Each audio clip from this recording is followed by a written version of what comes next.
guys, welcome back to another video. Today I'm going to be reviewing the new 28 Years Later movie that I went to go see like last week, but I wanted to give myself some time to really process it and not just give my first initial reaction after leaving the theater. And so while I do that, I'm going to have a little bit of popcorn. So, yeah, I'm gonna munch on that, and I'm gonna talk about the movie and what I thought. And this will be like a non-spoiler for the most part. I might have to talk a little bit about the plot so you guys understand, but for the most part, I'm not gonna say like who dies, who lives, or if anybody dies, or if this happens or that happens. I'm just gonna give you a general idea of what to expect, and then my thoughts and how it ties with the other movies. So, to start off, if you ever seen 28 Weeks, or 28 Days Later, or 28 Weeks Later, go watch them. You gotta watch those first. But even then, like, you don't have to watch those ones to kind of understand this one. But it makes more sense just because then you get an idea of how they affected. They're not zombies per se, they're not undead. But like,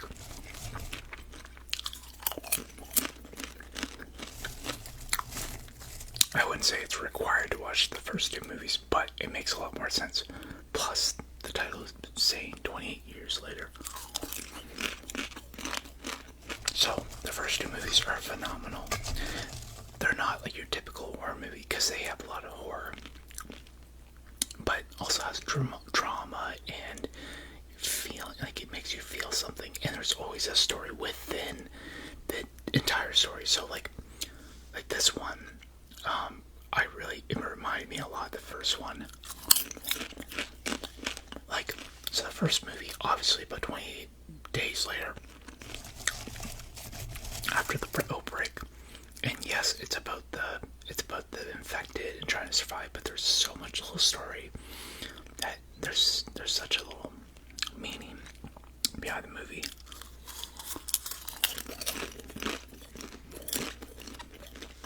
And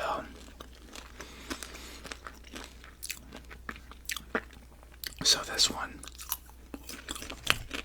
the beginning is just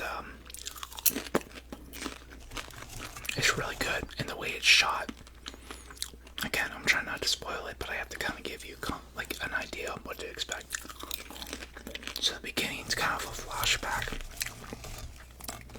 and yeah, the beginning's just like it's like anticipation, or almost like it almost makes you feel so uncomfortable because it's like, yeah, just the way it's shot and the anticipation, the music, and the acting's just unreal. And then it shoots back up to 28 years later, 28 years after the outbreak. I'm trying not to do this without spoiling anything, but like, based off what you know from the trailers, you have the dad, the son, his name's Spike, and then the mom. I forget the father and mother's name. Anyway, like, so you can see there's this like this community that's like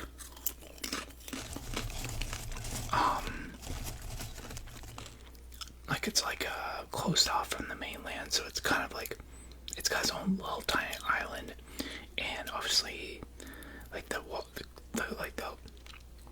walkway from the island to the mainland is like the tide.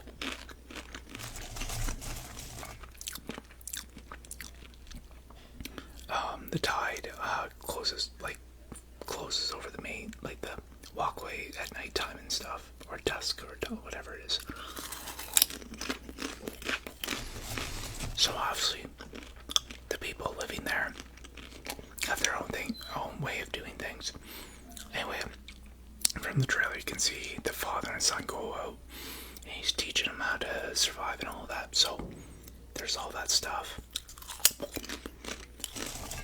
And that's pretty much where I'm going to go from there, because if I tell you any more, then I'm already kind of giving you an idea of like who's in the movie the most. But I will say, all the acting is amazing in this movie. But the actor that plays the boy, Spike, who's like, I think 12 or 13, freaking steals the spotlight. And Ralph Fiennes' character, he plays Dr. Nelson. Yeah, he's freaking amazing. He kind of comes off as like a character that's like freaking nuts, which he kind of is, but there's a lot of meaning that there's a lot he teaches the kid. And there's a deep meaning, kind of like the first movie, about, it's not just about, the infected evolving and having these guys called alphas. Ooh, these guys are huge.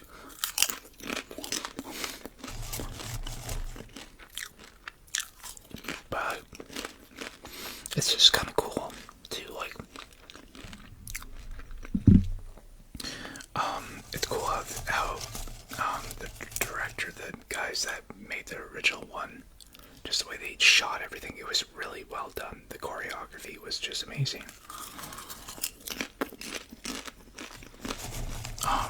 Choreography was just amazing.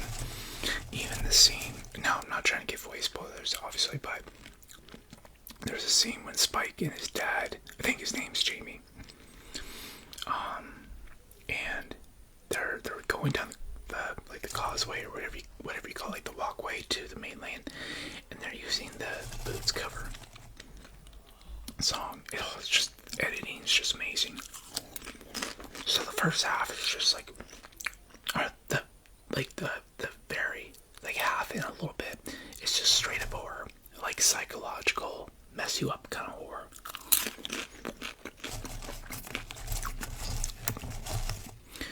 And then the second, or the third, like the second half, the second act and third and last act is a lot more emotion and sadness and just like emotional ride. So like, it's again, it's not like pop-up scaring you, and there is some of it, but like it's very more psychological, or it's all about messing up with your mind. It's a movie that makes you think, I really like the cinematography that the director used, or the editor, whatever. Like the scenes when the kid's having nightmares and stuff, and now it makes everything look red, and like the infected, and everyone has like the red eyes and whatnot. It's so cool. Now, I read a lot of reviews, and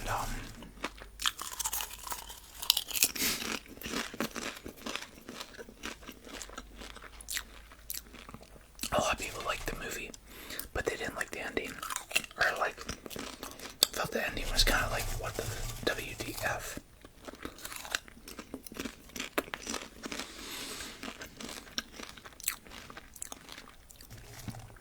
And I get it. Like, I kind of felt the same way, but it wasn't like, I wasn't like, oh my god, I hate this, but it was kind of like, I felt like the movie should have ended kind of emotional, but they're making the Bone Temple, which actually comes out 28 years or weeks or whatever, or is it 28 weeks later, 28 whatever weeks later from when this movie was released. So I'm sure they did that on purpose, but that's awesome. Anyway, so the ending was different, but it's crazy because it's a callback to the beginning of the movie, so when you watch it, you'll get what I mean. Or if you've seen it, you know what I'm talking about. But like, it was so good. Like, I gave it, I think, a 7.9 out of 10, or like, or what did I give it? Or maybe, no, I think I gave 8.9 out of 10. Because, yeah, the ending kind of like threw me off a little bit, but it wasn't enough that I'm like, oh my god, what a letdown. No, it wasn't like that. But that's like the only complaint I really had about the movie, and even then, that's like a low grade bitchin'. So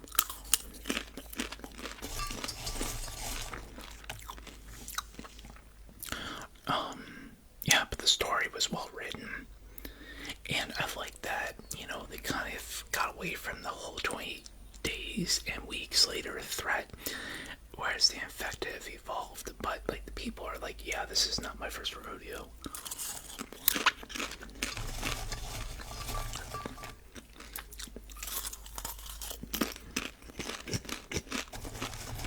Again, like I said, I'm just impressed about how the way it was shot.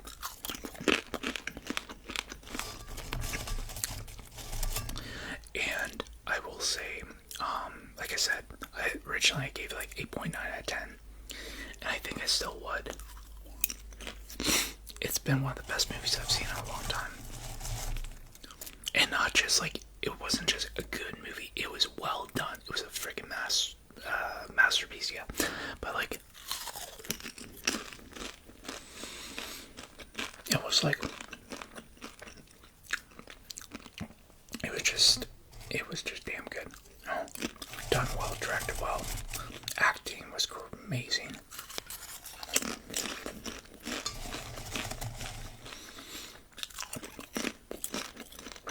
Obviously, coming out with the Bone Temple and apparently another movie on top of it, I'm like, okay. I know everybody's in anticipation of seeing the character Jim come back.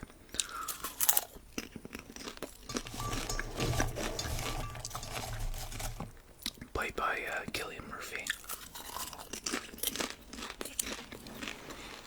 Supposedly,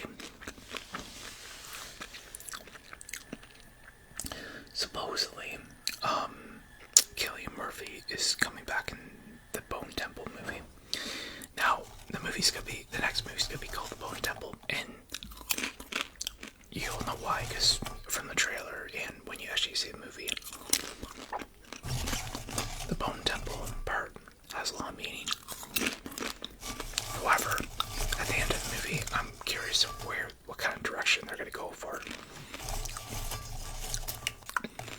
The only thing I'm worried about is that the director that directed Captain Marvel is gonna be directing this one, but I feel like it'll still be good because I think it's Danny, or something McBride, or I can't think of the director who's made the last two movies. I don't think he's gonna let another director, you know, fuck up his masterpiece. Like, this director, I'm sure she is the director, but I'm sure she's taking like it would be like someone directing a Star Wars movie, but having George Lucas like sit with them the whole time and be like, no, that doesn't look good. Like, you can direct the movie, but I'm giving you like, no, don't be doing that. That's not what I would do. I feel like that's what's kind of going on. But hey, I don't know. Also, too, I find like this wasn't like made with like BBC or anything. Like, it wasn't like. But I find a lot of movies that are like filmed and made by in Britain and with a lot of British actors. The movies always seem to turn out really, really well. I haven't seen too many movies that are like I'm just thinking of this now. But like The King's Speech, for example, that was a straight up British film, I think, for the most part. And like, well, it was made with like studios probably from the States, I'm sure, but for the most part it was like a British film with all British actors, and it was freaking amazing. Great movie. So yeah, Britain really comes out with the bangers for sure. But also, they also have like great UK has really great actors. Oh, so the guy that comes in at the end of the movie, the actor, he comes in just like, yeah, like, again, a lot of people didn't like it, but I liked it, his character. Like, I think he's gonna become a really cool character. Now, it's already been filmed, so it'll be interesting to see like what kind of direction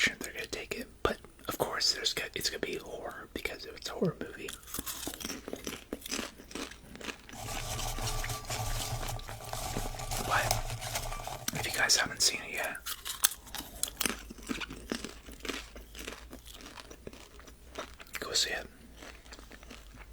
Because it's freaking good.